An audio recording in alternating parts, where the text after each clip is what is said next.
کاروبار کے معاملات میں اگر کوئی شخص عیب دار چیز بیچتا ہے اور اس کے عیب کو ظاہر نہیں کرتا، اس پر میرے آقا صلی اللہ تعالی علیہ وسلم نے سخت وعیدیں ارشاد فرمائی ہیں۔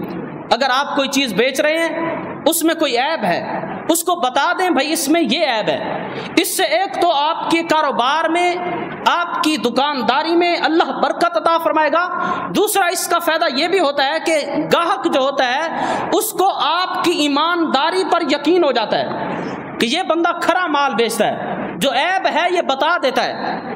عیب کو چھپانا اور چھپا کر بیچنا، اس سے میرے آقا نے سختی سے منع فرمایا۔ آپ کوئی چیز بیچ رہے ہیں بتا دیں، موبائل بیچ رہے ہیں، گاڑی بیچ رہے ہیں، آپ کوئی مکان بیچ رہے ہیں۔ اب کیا کرتے ہیں کہ مکان بیچنا ہوتا ہے تو دیوار میں کہیں دراڑیں ہیں، مکان میں کوئی عیب ہے تو ہم کیا کرتے ہیں کہ اوپر پالش وغیرہ رنگ روگن کر کے بیچ دیتے ہیں چند پیسے کمانے کے لیے۔ عیب چھپانے کی اجازت نہیں، عیب کو ظاہر کرو۔ ایک حدیث پاک کے اندر آتا ہے، سنن ابن ماجہ کی حدیث ہے، میرے آقا صلی اللہ تعالی علیہ وسلم نے فرمایا اگر کوئی شخص عیب دار چیز بیچتا ہے اور عیب کو چھپاتا ہے، فرشتے مسلسل اس پر لعنت کرتے رہتے ہیں۔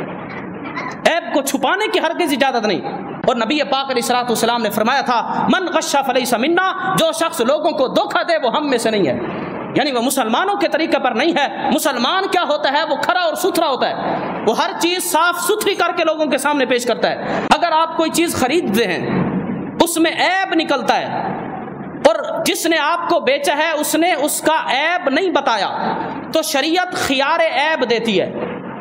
آپ نے بالفرض موبائل خریدا مارکیٹ سے، اس نے کہا اس میں کوئی فالٹ، کوئی خرابی نہیں ہے، کوئی عیب نہیں ہے۔ آپ گھر آئے، اس کے اندر سے نہیں چلتی، خرابی نکل آئی، اس نے کہا کوئی عیب نہیں ہے، گھر آئے عیب تھا۔ شریعت کہتی ہے اس بندے کے پاس خیار عیب ہے، یہ واپس جا کر اس کو مال واپس کر سکتا ہے۔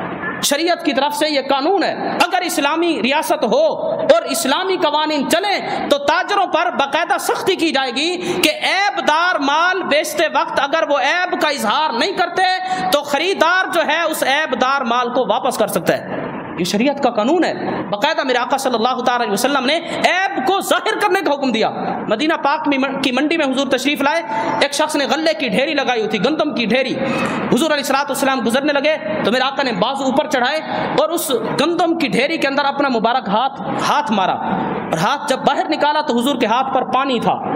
میرے آقا نے فرمایا اوپر سے دانے اور غلہ خشک ہے، اندر سے تو نے سارا گیلا کیا ہوا، پانی مارا ہوا ہے۔ اس نے عرض کی یا رسول اللہ، یا حبیب اللہ، بارش آئی تھی اور اس وجہ سے یہ گیلا دانے اندر سے گیلے ہیں۔ میرے آقا اس وقت ناراض ہوئے۔ حضور علیہ الصلوۃ والسلام نے فرمایا تو نے گیلے دانے اوپر کی طرف کیوں نہیں رکھے؟ جو عیب تھا تو ظاہر کرتا نا، تو بتاتا کہ میرے مال کے اندر یہ عیب ہے، دانے گیلے ہیں۔ حضور علیہ الصلوۃ والسلام نے اس پر سختی فرمائی اور ناراضگی کا اظہار فرمایا۔ تو کہنے کا مطلب یہ ہے کہ یہ سارے قوانین ہمارے آقا صلی اللہ تعالی علیہ وسلم اس امت کو عطا فرما کر گئے ہیں۔ باقاعدہ پورا باب کتاب البیوع کی صورت کے اندر، احادیث کے اندر موجود ہے۔